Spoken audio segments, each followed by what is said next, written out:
Hear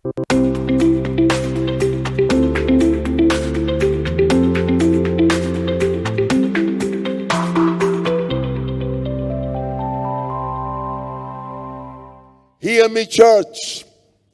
If you have the presence of God in your families, if you allow your children to bask, to abide, to grow up in the presence of God, your children will be extraordinary. Your children are going to reap. You cannot abide in God's presence and remain the same. It's impossible. It's impossible. If we have regular altars and prayer and worship in our families, if our children are introduced and they abide in the presence of God, something will happen to them. Something will happen to them. The scripture says, look, verse 8. All these of the sons of Obed-Edom, they and their sons and their brethren, able men for strength for the service, were 62 of Obed-Edom. I mean, talk about mental capacity. Talk about physical health. Talk about being socially balanced. Talk about favor. Talk about being fruitful. Talk about making waves, being people of influence. You mention anything.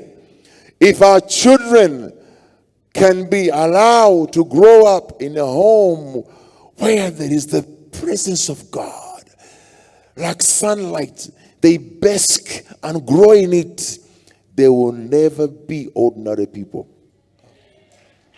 If we will understand the benefits and the importance of inviting, hosting, containing the presence of God in our families, it will change our lives.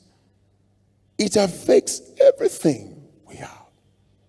People spend bills and a lot of money every time they go to hospital, treatment, this child. Sometimes the treatment is very simple. Invite the presence of God in your home. Invite the presence of God in your home. The more of God's presence is evident in your home, the more the powers of darkness are pushed out and farther away from your families. You don't need a prophet. You don't need an apostle. Just invite the presence of God in your families.